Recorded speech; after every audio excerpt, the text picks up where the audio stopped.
Hi everybody, welcome to another video. I hope you're all having an amazing day. So I just wanted to take some time to discuss a video that was published not too long ago by a man whom I follow and I actually agree with most of his opinion, called Ben Shapiro. So if you didn't know who Ben Shapiro is a lawyer, a businessman, politician, a political commentator, and a media personality. He founded an organization called the Daily Wire, which is an American conservative news organization. And Ben, not too long ago, took his time to explain the judicial reform that is happening right now in Israel. Roll the clip. Gave that power to the Supreme Court, and the way the Supreme Court is selected in Israel is absurd. Again, in the United States, the way it works is the president picks somebody for the Supreme Court. That person goes through an advice and consent process from the Senate and then is confirmed.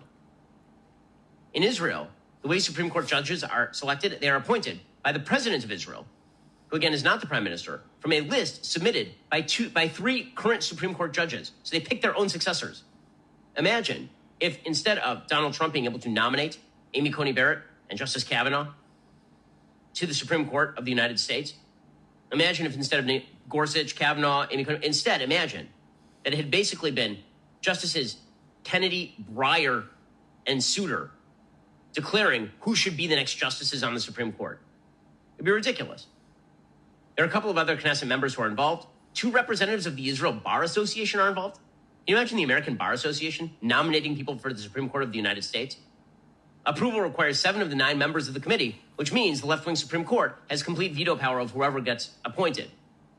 Now, what's even weirder is that in Israel, the way it works in the United States is the Attorney General in the United States is chosen by the President of the United States. He's part of the executive branch. Then he is confirmed by the Senate. Right? He's a constitutional officer. In Israel, the Attorney General is completely separate from the Prime Minister's office. The Attorney General is selected by unelected bureaucrats, including a retired judge from the Supreme Court, a former Justice Minister or Attorney General, so basically Justice Breyer and Eric Holder, and then a Knesset member chosen by the Constitutional Affairs Committee of the Knesset, and an attorney chosen by the Israel Bar Association. That Attorney General has a 6-year term and veto power over Knesset legislation. It's totally unconstitutional. I mean, it's utterly anti-democratic. So if you weren't aware of what's happening right now in Israel, allow me to give you a quick update. Our current Prime Minister, Mr. Benjamin Netanyahu, who has been, by the way, our Prime Minister for the 6th time now, has just been elected again. His government, some would say, is constructed from some, and I rarely use this term, pretty extreme far-right individuals, which I will get to talk about very soon, but they are currently working on creating this judicial reform, and it causes major lashback, major outrage all over the country. There are protests that are happening more than once a week, and it is, a pretty big deal over here right now. Ben,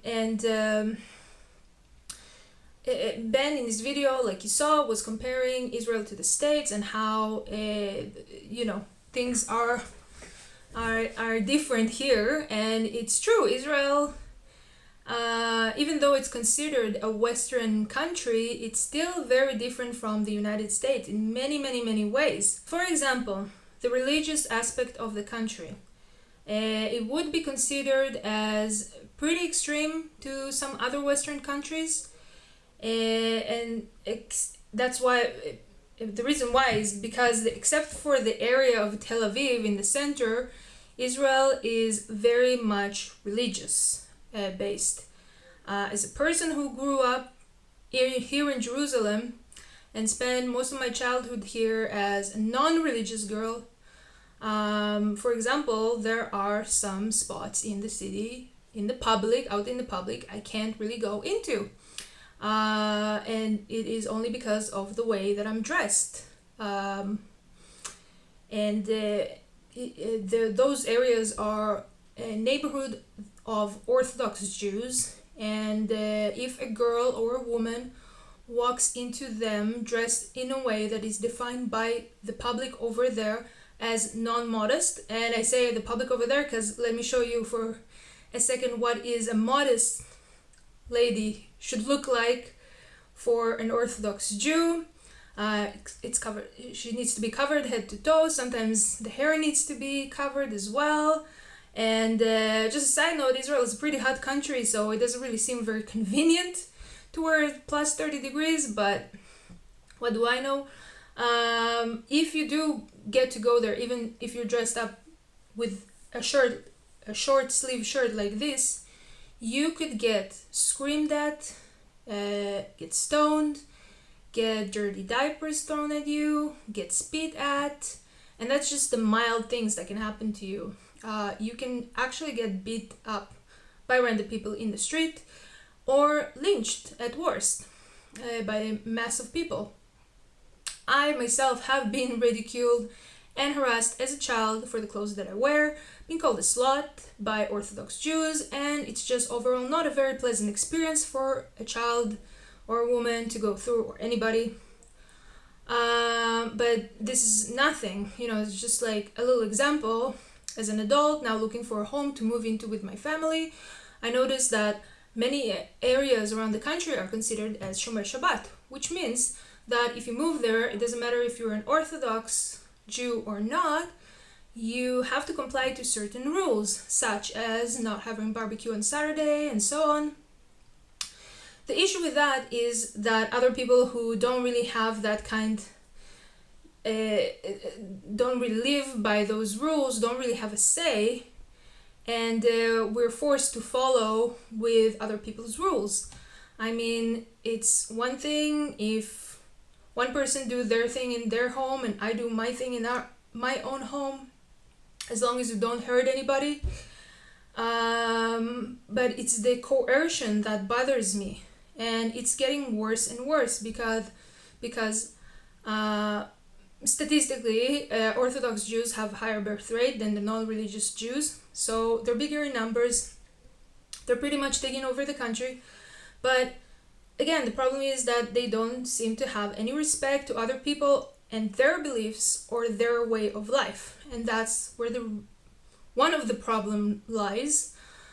Also, Israel is bound to some other religious rules, such as having places closed on Saturday or Shabbat. In certain, like a whole city could be closed, like Jerusalem, which means you can't really go and buy groceries. You can't go to the pharmacy if you have to buy a certain medication, it's like urgent, or pretty much go out anywhere that will take your money, because Saturday is a holy day and they don't operate that way.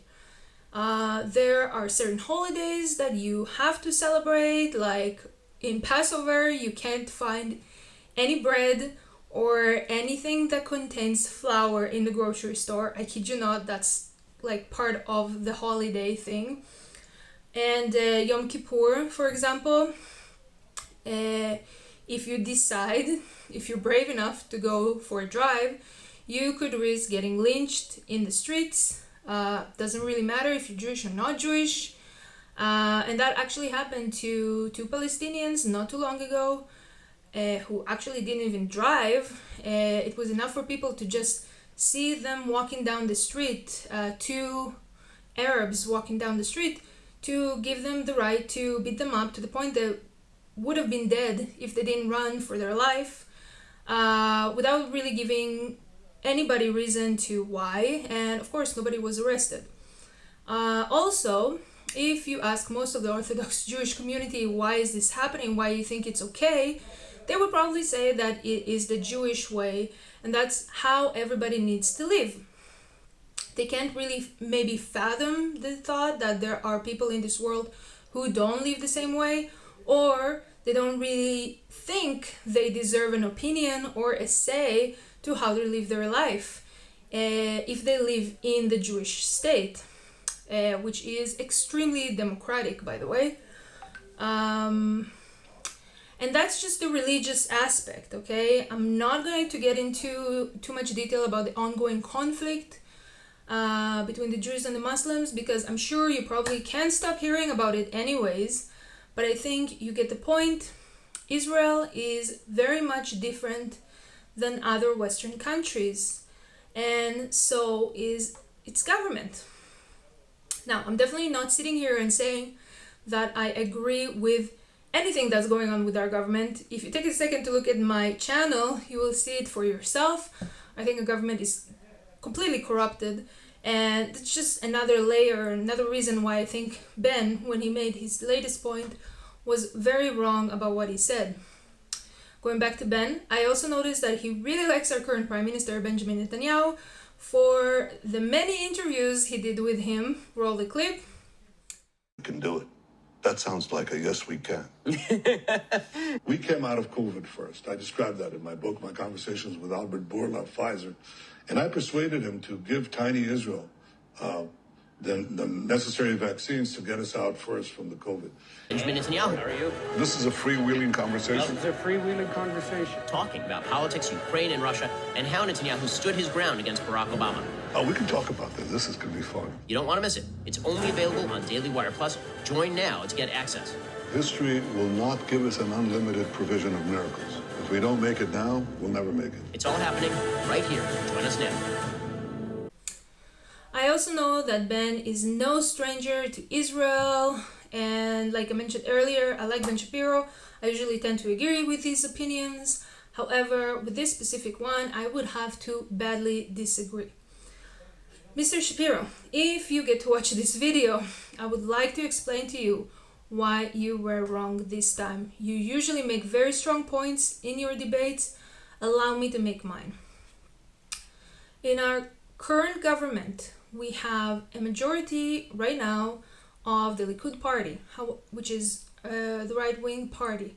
However, the rest of the parties that construct our Knesset at the moment have a majority of Shas, which is a very religious religious party, and some ministries from Otzma Yehudit and the Zionist group, which is considered an extremist nationalist party. I would let you do your research and Google it for yourself. But they are very religious and very they're mostly very religious parties. The current government also has some major rock stars as ministers, such as Itamar Ben-Gvir, Bezalel Smotrich, Aryeh Deri, that was removed not too long ago, and of course Benjamin Netanyahu. So let's start with the main rock star, shall we? Mr. Netanyahu, which, beside having some very sketchy connections with some really shady organizations like the World Economic Forum, which I already mentioned in my previous video, he is currently facing trial for fraud, bribery, breach of trust by him and close political allies within his inner circle. The investigation has been going actually since 2016, and on November 2019, Netanyahu has been officially indicted for breach of trust, accepting bribes, and fraud. The trial has only started in May 24th, 2020, and still remain unresolved till this day. This did not prevent from Mr. Netanyahu to run again and win the latest elections. Now, again, our Prime Minister for the 6th time. Last thing I wanted to mention is in the beginning of the pandemic, he was elected to be the Prime Minister for the 5th time and had a very hard time constructing a government. So while we were all here in the middle of the global crisis, just scrambling, Mr. Netanyahu and his ministers were arguing between each other about what kind of benefits they're going to have by being in the government, and having a hard time agreeing with each other, how much money they're going to get to help the public of Israel with the crisis. And this also, by the way, was not the first time it happened with Mr. Netanyahu and the Knesset when he got elected. I'll get back to Mr. Netanyahu in a second, but let's talk about the other ministers like Aryeh Deri, which was until not too long ago submitted by our Knesset and the Prime Minister to be the Vice Prime Minister and Minister of Interior. And I say that shockingly because Aryeh Deri has not been shied away from a scandal either. Mr. Deri was convicted, of taking bribes while was serving as a minister in the Knesset, and was given 3 years in jail in the year of 2000. So he's a convicted felon, okay? On November 2018, a criminal investigation concluded and indicted him for committing fraud, breach of trust, obscuring court proceeding, money laundering, and tax offenses. Later on, the charges were dropped and he was only charged for the tax offenses. So I don't know if, what happened there. Maybe he paid somebody under the table, but the charges were dropped. After getting elected in the latest Knesset, for the latest government, he was removed and received 1 year of suspension for his tax fraud ordeal. So what he got is a little slap on the wrist, and he might return to become our next vice prime minister next year. Who knows? Next, we have Bezalel Smotrich, who is our current Minister of Finance and one of the Ministers of Defense. If you didn't know, Israel is currently still in an all-time high inflation and growing. Actually, highest inflation we had in the past 40 years to be exact. And the most important thing that Smotrich had to do as soon as he got elected is to lower the taxes over the disposable cutlery and soda that were risen in the previous government by Avigdor Lieberman, to help, of course, his Orthodox brothers and sisters, but not the rest of the population. Oh, and how can we forget? Smotrich recently said this on the Arab village that was burned and vandalized by Jewish settlers and was all over the news. Roll the clip. Because I think that the village of Hawara needs to be erased. I think that the state of Israel should do it, heaven forbid. Lastly, he represents the Religious Zionist Party, which I will let you go ahead and Google to see what they're all about. Lastly, our biggest superstar, Itamar Ben-Gvir. Itamar Ben-Gvir represents another nationalist Jewish party called Otzma Yehudit, who already faced charges for hate speech, and yes, he is Jewish. Until not long ago, had a portrait in his living room of a Jewish terrorist called Baruch Goldstein, and convicted of supporting Jewish terrorist group named such as Kach. So that's just like a little brief about all these like major rock stars in our Knesset, and that was all from like a simple Google search. I really don't know what else I would have found if I dug a little bit deeper, but I think you get the picture. So moving on with this new judicial reform they're proposing, it will pretty much weaken the Supreme Court. And in Ben's video, he was comparing the system in Israel to the system in the US, which I think we can all agree are very, very different from each other. Because we also dealing with very different population, very different parliament, and of course, very different parliament members. I just have to add another point. In the US, the president only gets a certain amount of terms, and here we don't, which make our current prime minister extremely powerful and could be also extremely dangerous. And when someone is currently facing trial and was already charged for fraud, bribery, amongst other things, and been our prime minister for so many times, and apparently tried to pass a law during COVID that he will be our prime minister forever, just like Putin, using the emergency laws in his benefits, I don't know about you, but I don't think it's a very good idea to give him the power to change the court system at all. Also, if this current government will be able to decide what kind of judges will be in our court system, anyone who is not an Orthodox Jew will be completely screwed with the new laws they will be implementing. They are already trying to bring their coercion with some new laws. They're already trying to bring their coercion with their new laws, like the law of Chametz that just passed in the first call. For those of you who don't know, laws need to pass 3 calls in the Knesset in order to be implemented. the law of Hametz is a law that will deny from hospitals to bring in any bread and other food that contain wheat during Passover. And that's just like one little thing. They also try to pass a law that will have people, but mainly women, face criminal charges if they're not dressed modestly enough while visiting the Western Wall. And we all know by now what modest really means. And just a side note, it could have been resulted in some pretty serious diplomatic incidents because there's so many visitors there from all over the world.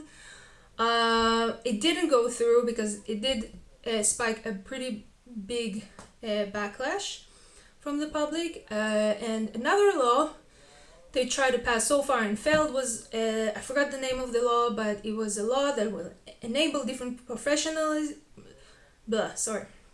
It's a law that will enable professionals and businesses to deny you service or helping you if you have different beliefs, if they have different beliefs than you.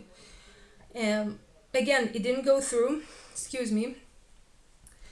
but just imagine a doctor denying therapy or helping somebody just because he or she are gay or non-Jewish. Oh, and the cherry on top, how can I forget, the law of special authority that already passed in Israel that gives the government a special authority in case of another variant of COVID came by. And that happened not too long ago, way after the Ministry of Health already declared that COVID is nothing but a simple flu. So why did they pass that law again? Can somebody please tell me? So, by the way, this government was only formed in the end of the previous year, beginning of 2023.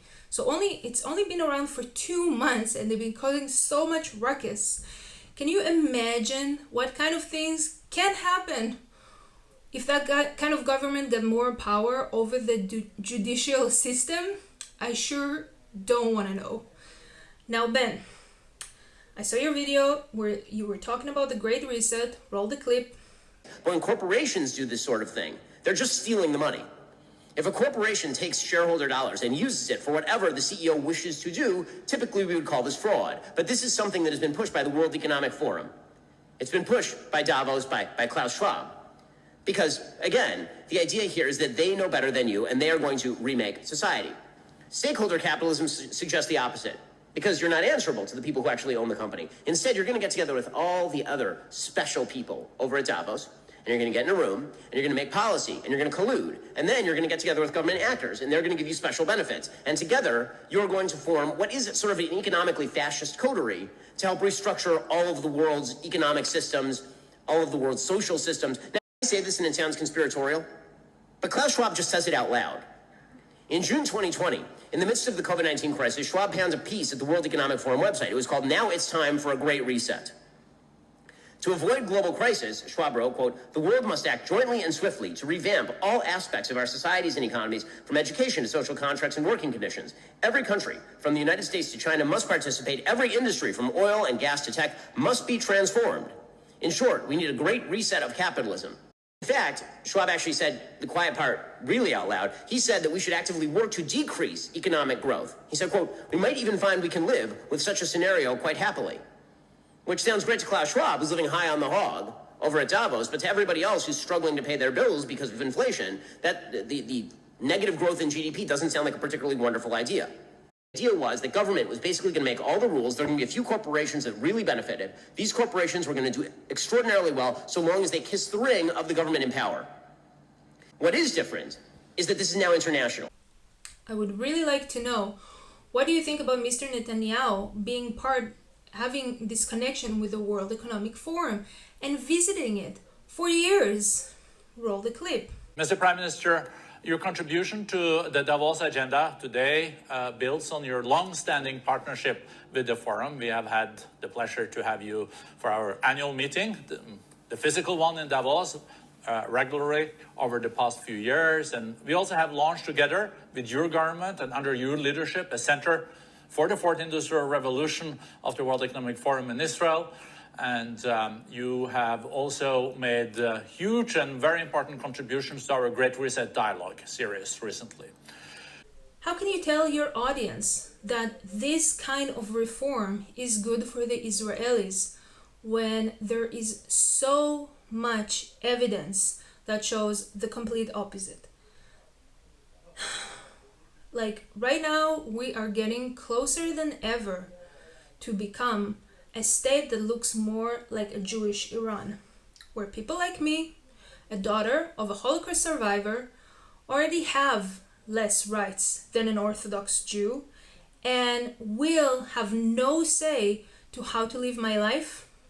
I can't even imagine how non-Jewish people feel, because if you're not Jewish, and this I know because I have many non-Jewish friends and family members who gets treated here like second-class citizens or less, what do you have to say about that?